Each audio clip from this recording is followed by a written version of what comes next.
Assalamualaikum warahmatullahi wabarakatuh. Perkenalkan, nama saya Diva Livi Wulandari dengan NIM 6670240015. Saya dari kelas B. Saya ingin mempresentasikan esai saya untuk ujian tengah semester PAK dengan judul Jalan Keluar dari Stagnasi, Membangun Koalisi Kolaboratif Governance dan Mengkapitalisasi Aset Recovery untuk mewujudkan pemberantasan korupsi yang berkelanjutan. Oke, jadi di sini ada latar belakang bahwa korupsi di Indonesia ini kita tahu adalah sebuah paradoks yang kronis. Meskipun kita telah memiliki lembaga anti korupsi yang kuat dan ribuan kasus yang telah dipecahkan oleh KPK dan lembaga-lembaga seperti lembaga pembantuan seperti ICW, faktanya korupsi ini masih tetap masif. Dan data skor indeks persepsi korupsi atau CPI yang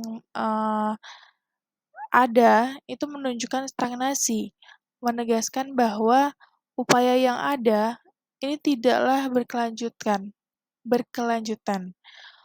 Korupsi ini telah bermutasi dari budaya patronase yang historis menjadi korupsi kebijakan yang menginfeksi sistem. Bermutasi dari patronase historis ini bermula sejak zaman kolonialisme.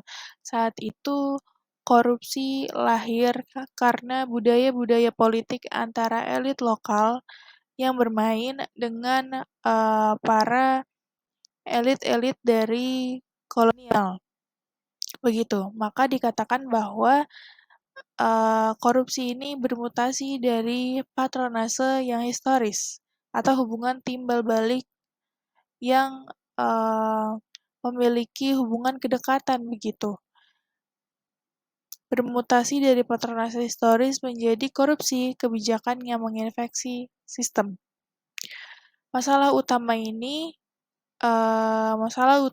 dari esai saya adalah bukanlah apakah korupsi terjadi, tetapi mengapa efek jera dan perbaikan sistem ini gagal terwujud. Sudah dinyatakan bahwa kerugian negara ini terus mencapai triliunan rupiah.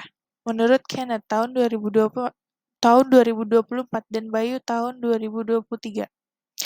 Kemudian tesis saya adalah ketidakberlanjutan ini disebabkan oleh pelemahan institusional yang politis dan dominasi rent-seeking. Oleh karena itu, solusinya adalah harus berfokus pada pembangunan sistem yang preventif, bukan sekadar reaktif. Kemudian,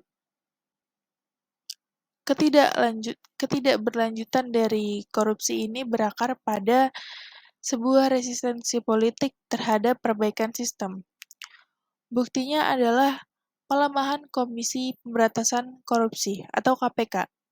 Revisi Undang-Undang KPK tahun 2019 adalah contoh legal corruption yang dilakukan oleh pemerintah di mana independensi lembaga itu digerus melalui perubahan status ASN dan pembentukan Dewan Pengawas. Nah, kondisi ini itu menunjukkan adanya dominasi rent-seeking, yaitu upaya-upaya dari elit politik itu sendiri yang menghabiskan sumber daya untuk memanipulasi regulasi demi melindungi rente ekonomi mereka sendiri. Kemudian, dampak terburuk dari kegagalan sistemik ini terlihat pada isu keadilan sosialnya. Kita ambil contoh kasus korupsi pengadaan kapal tanker Pertamina. Korupsi di BUMN strategis ini bukan hanya kerugian kas, tetapi secara langsung menggerus hak sosial ekonomi rakyat. Kerugian dan inefisiensi yang ditimbulkan akan dibebankan ke masyarakat dalam bentuk harga energi yang lebih mahal atau subsidi yang tidak efektif. Inilah alasan mengapa strategi anti korupsi itu harus berorientasi pada keadilan sosial. Lalu kemudian, strategi terobosan saya berpusat pada pergeseran paradigma. kita ini harus membangun sistem integritas nasional atau SIN yang berbasis pencegahan yang diwujudkan melalui digitalisasi layanan publik atau e-governance, zero contact. Mekanismenya jelas. Satu, menghilangkan interaksi fisik antara pejabat dan publik, misalnya melalui e-procurement total, untuk memastikan peluang suap dan rent-seeking di akarnya. Yang kedua, hukum itu harus diubah menjadi sebuah mesin pemulihan aset. Fokus harus beralih ke pemulihan aset atau asset recovery yang masif dan cepat, sebagaimana didorong oleh Karyangan tahun 2020. Aset hasil kejahatan itu harus dialokasikan secara transparan untuk program pengentasan kemiskinan dan investasi sosial. Dengan demikian, korupsi secara langsung diubah menjadi modal untuk keadilan sosial.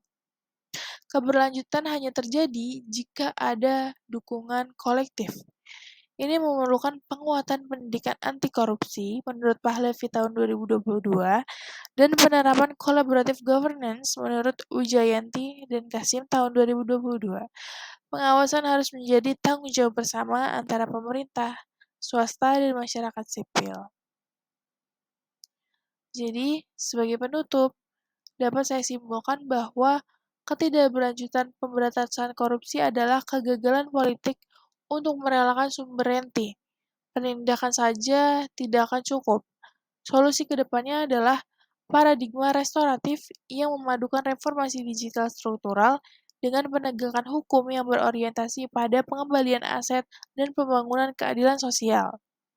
Keberhasilan membutuhkan komitmen politik yang kuat untuk menerapkan model zero contact governance dan menjadikan asset recovery sebagai model utama pembangunan sosial. Inilah tuntutan moral dan sosial untuk memastikan bahwa kekayaan negara itu digunakan untuk sebesar-besarnya kemakmuran rakyat. Sekian presentasi esai saya. Saya Diva Livia Wulandari dengan 3 digit NIM 015, pamit undur diri. Terima kasih. Wassalamualaikum warahmatullahi wabarakatuh.